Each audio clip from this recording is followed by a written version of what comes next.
Hey, welcome back. I am Dibujyoti and I am talking about tenses. আজি মই এই ভিডিঅ'টোত past perfect tense কি হয়, past perfect tense or structureটো কেনেকুৱা হয়, কেনেকুৱা সেন্টেন্সক আমি past perfect tenseত ক'ব লাগে বা past perfect tense বুলি আমি জানো, তাৰ বিষয়ে কিছু কথা ইয়াতে আগবঢ়াবলৈ আহিছোঁ. So let me start now. So কি হ'ব যে past perfect continuous কি হয়, যে past perfect continuous structure তো আমি প্রথমে জানি লৈছো. এনে আমাৰ perfect continuous structure তো কি হয়, perfect continuous structure হয় subject, have verb, been, verb বা ing আৰু object হয়. তো ইয়াতে আমি দেখিছো past perfect continuous. present perfect continuous structure আছিলে subject, have or has. subject, have or has আছিলে present perfect continuous structure. তো past perfect continuous structure তো হৈছে subject, had, been, main verb বা ing আৰু object. তে কেতিয়া হয় সেন্টেন্স এটা পাস্ট পাৰফেক্ট কন্টিনিউয়াস কেতিয়া হয়, যে অতীতৰ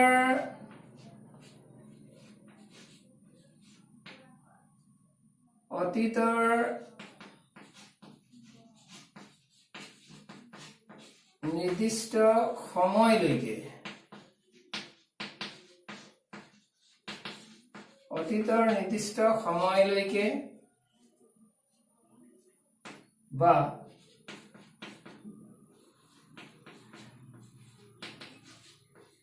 অতীতত নিৰ্দিষ্ট সময় ধৰি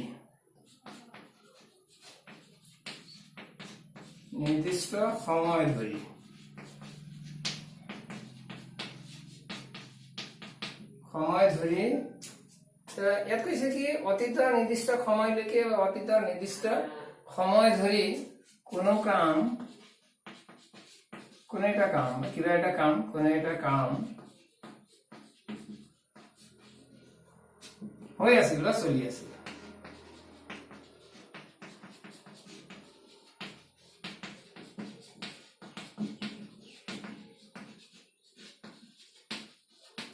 This is তো এইটো হৈছে আমাৰ past perfect continuous.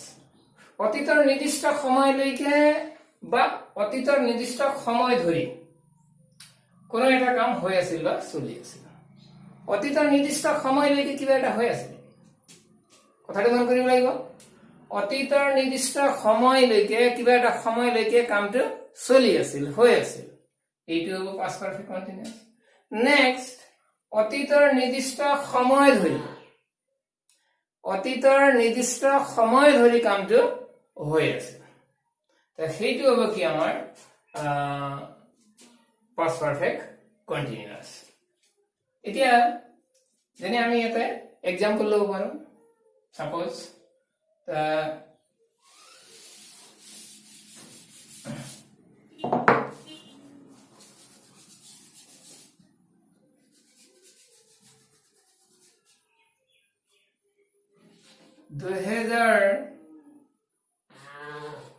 লৈকে মই এইখন বিদ্যালয়ত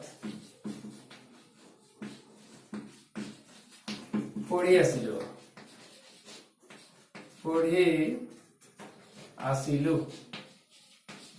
ভেৰি ভেৰি ইম্পৰ্টেণ্ট. 2012 লৈকে মই এইখন বিদ্যালয়ত পঢ়ি আছিলো. মন কৰিব লাগিব, 2012 লৈকে মই এইখন বিদ্যালয়ত পঢ়ি আছিলো. মই এইখন বিদ্যালয়ত পঢ়ি আছিলো তো কি টেন্স হ'ব? মই এইখন বিদ্যালয়ত পঢ়ি আছিলো, অতীতত কিবা এটা কাম হৈ আছিল, চলি আছিল বিলাক হ'ব past continuous. হৈ আছিল, চলি আছিল বিলাক হ'ব past continuous. কিন্তু ইয়াত কি কৈছে 2012 লৈকে, তো বৰ্তমানৰ কাৰণে 2012 টো কি হ'ব? অতীত হ'ব. 2012 টো অতীত, আৰু অতীতৰ এটা নিৰ্দিষ্ট সময়লৈকে, যোৱা জানুৱাৰীলৈকে, যোৱা ফেব্ৰুৱাৰীলৈকে, যোৱা বছৰলৈকে, যোৱা সোমবাৰলৈকে, যোৱা সপ্তাহলৈকে, বা যোৱা ডিচেম্বৰলৈকে, 2018 লৈকে, তো এইবোৰ সব বিলাক হৈছে কি আমাৰ অতীতৰ সময়লৈকে, অতীতৰ নিৰ্দিষ্ট সময়লৈকে. তাৰ অৰ্থ গতিকে 2012 লৈকে মই এইখন বিদ্যালয়ত পঢ়ি আছিলো, তো কি হ'ব? সাবজেক্ট কি আছে? মই, আই had been, তো ভাৰ্বত ing, পঢ়া, ৰিডিং ক'ত এইখন বিদ্যালয়ত ইন দিস স্কুল এটা থাকিল কি লৈকে 2012 লৈকে till 2012 I had been reading in this school till 2012 बस प्रॉब्लम নাই লৈকে 2012 লৈকে তো in this way কি হ'ব এনেকৈ আমি যদি এনেকৈ কওঁ এটা ঠিক আছে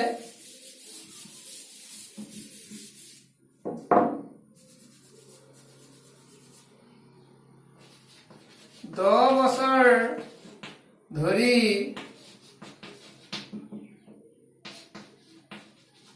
তেওঁলোকে 10 বছৰ ধৰি তেওঁলোকে এইখন গাঁৱত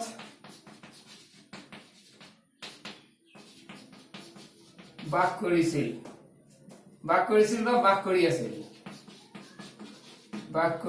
আছিল কেৱল 10 বছৰ ধৰি তেওঁলোকে এইখন গাঁৱত বাস কৰি আছিল 10 বছৰ ধৰি অতীতৰ নিৰ্দিষ্ট সময় ধৰি 10 বছৰ ধৰি তেওঁলোকে অতীতত বাস কৰি আছিল মানে অতীতৰ ঘটনা অতীতত 10 বছৰ ধৰি আছিল বাস কৰি আছিল দিস ইজ পাস্ট টেন্সত অতীতত 10 বছৰ ধৰি অতীতত নিৰ্দিষ্ট সময় ধৰি কামটো হৈ আছিল তো পাস্ট পারফেক্ট কন্টিনিউয়াস তো কি হ'ব তেওঁলোক সাবজেক্ট দে had been পার্বতাইজি বাস কৰা living they had been living এইখন গাঁৱত in this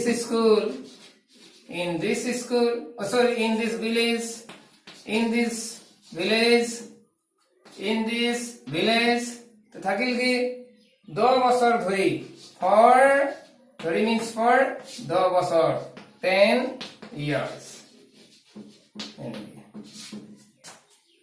10 বছৰ ধৰি তেওঁলোকে এইখন গাঁৱত বাস কৰি আছিল they had been living in this village for 10 years এতিয়া নাই not at present but they had been living for 10 years 10 বছৰ ধৰি বাস কৰি আছিল এতিয়া নাই তো so this is also past perfect continuous তাহলে এটা আমি এনেকৈ एग्जांपल পাব পাৰো যেনে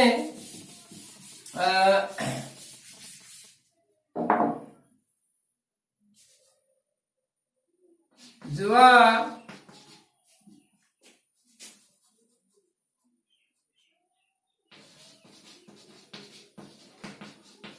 জানুৱাৰী লৈকে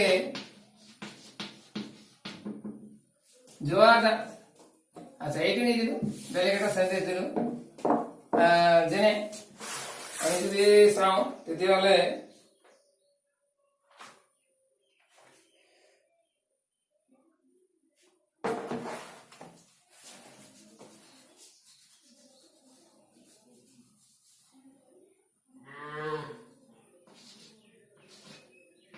দুই হাজাৰ বাৰৰ পৰা তেওঁ এইখন বিদ্যালয়ত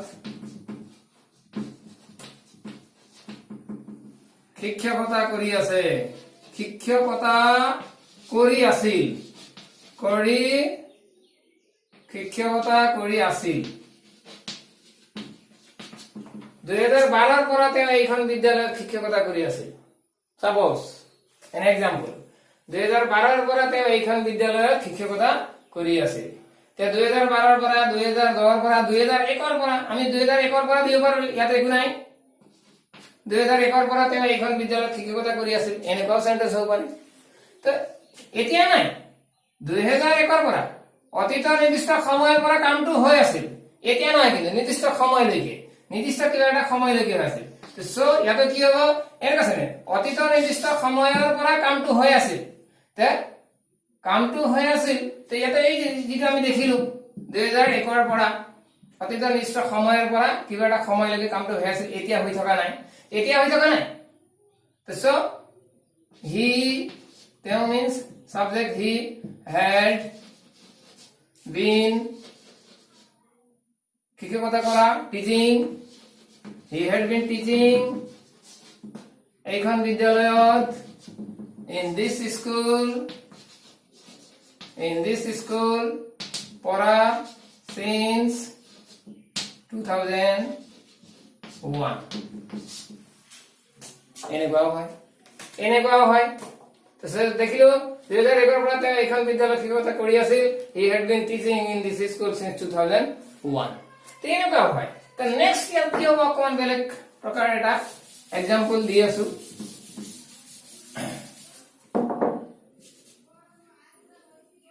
সি আহি নোপোৱালৈকে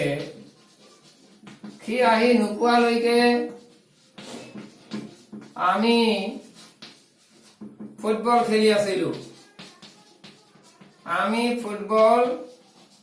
খেলি আছিলো। This is সি আহি নোপোৱালৈকে আমি ফুটবল খেলি আছিলো। এনেকুৱা ধৰণৰ সেন্টেন্স হয়, এনেকুৱা টাইপৰ সেন্টেন্স আমি পাওঁ। তো কি হবে ইয়াত চাব লাগে, সি আহি নোপোৱালৈকে আমি ফুটবল খেলি আছিলো, তাৰ মানে আমি ফুটবল খেলি আছিলো কেতিয়ালৈকে? যেতিয়ালৈকে সি আহি পোৱা নাছিল। আমি ফুটবল খেলি আছিলো কেতিয়ালৈকে? যেতিয়ালৈকে সি আহি পোৱা নাছিল। দুইটাই পাস্ট টেন্স চাব লাগিব।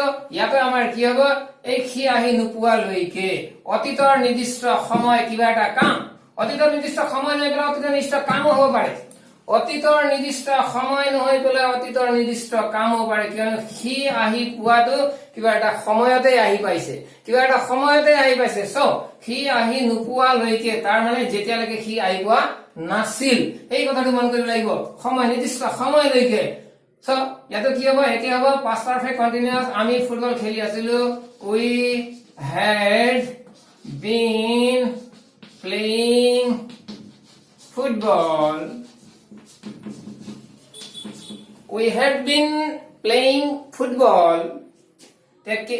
আমি ফুটবল খেলি আছিলো, ঠিক আছে, যেতিয়ালৈকে সি আহি পোৱা নাছিল। তে লৈকে মানে হৈছে আমাৰ এনেইটো টিল, লৈকেটো হৈ গ'ল আমাৰ টিল, ঠিক আছে, আমি চাব লাগে, অকমান চাব লাগে, ইয়াতে ইন্টাৰেষ্টিং কেছ। লৈকেটো হৈ গ'ল টিল। এতিয়া আমি ফুটবল খেলি আছিলো লৈকে কেতিয়ালৈকে? যেতিয়ালৈকে সি আহি পোৱা নাছিল, till he did not arrive। তো ইয়াতে ইন্টাৰেষ্টিং কেছ আছে, শেষ হোৱা নাই answer, the answer is not yet completed, এতিয়ালৈকে শেষ হোৱা নাই। we had been playing football till he did not arrive, এই যিটো কেছ হৈছে, এই কেছটা আমি চাব লাগে। এই টিলাৰ লগত নটটো এনেকুৱা ধৰণৰ সেন্টেন্স নহয়, টিলাৰ পাছত নেগেটিভ সেন্টেন্স যদি হয় তেতিয়ালে সেই নেগেটিভটো আমি নেগেটিভ বনালে নহব, তাক আমি এফাৰ্মেটিভ বনাব লাগিব। এই যিটো নট আছিলে, এই নটৰ যি নেগেটিভ যিটো সেন্স সেইটো আমি টিলৰ আগপিনে লগাই দিলো কি until, আৰু এই এল টো সিঙ্গুলার, কি হৈ গল, we had been playing football until, যেতিয়ালৈকে, লৈকেটো হৈ গল টিল, সি আহি পোৱা নাছিল মিন্স কি, সি আহি পোৱা নাছিল, আমি ফুটবল খেলি আছিলো, we had been playing football। তা লৈকে, যেতিয়ালৈকে টিল, তা সি আহি পোৱা নাছিল means he did not arrive। সি আহি পোৱা নাছিল মানে, সি আহি পাইছিল মানে he arrived, সি আহি পোৱা নাছিল মানে he did not arrive। কিন্তু কি হৈ গল, টিলাৰ লগত, আফটাৰ টিলাৰ লগত নেগেটিভ সেন্টেন্স নেক্সট নহব, টিলাৰ লগে লগে আমি নেগেটিভ সেন্টেন্স টিলাৰ পাছত লিখিব নোৱাৰো, সেইকাৰণে কি হৈ গল, টিল he did not arrive তো নহয়, এই যিটো নট, সেই নটটো আমি টিলত লগাই দিলো আৰু কৰি দিলো টিলক কি until, হৈ গল কি we had been playing football until he, এই ইয়াতো আৰু ঝামেলা আছে, কি আছে, এই যিটো he did arrive হল, এই he did arrive যিটো হৈ গল, এই did arrive টোক আমি কি কৰিব পাৰো, did কি টেন্স, past tense, এই past tense টো আমি arrive ত লগাই পেলাই কি কৰি দিলো, did কি টেন্স, past tense, arrive ত যদি দি দিম কি হ'ব, arrived হব। arrived হবো কি হবো arrived হবো কিয়া কেলে হবো I do go means I go because do is present tense. I did go means what tense is did? Did past tense. So did go means I went. In this way.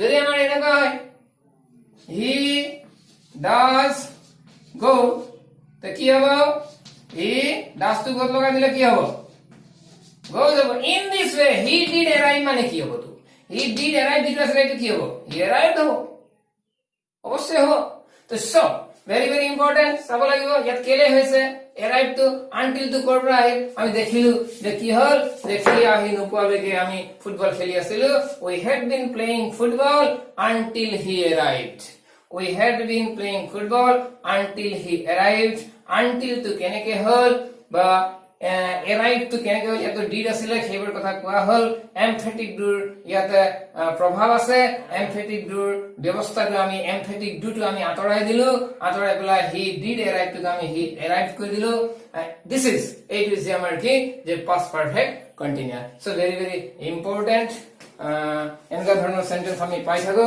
যে past perfect continuous sentence আমাৰ তেনেকে কেতিয়াবা translate কৰিবলৈ দিব পাৰে বা বিভিন্ন ধৰণৰ কাৰেক্ট টেন্স বিলাকৰ সমাধান কৰিবলৈ আমাৰ তেনেকুৱা থাকিব পাৰে question so thank you very mass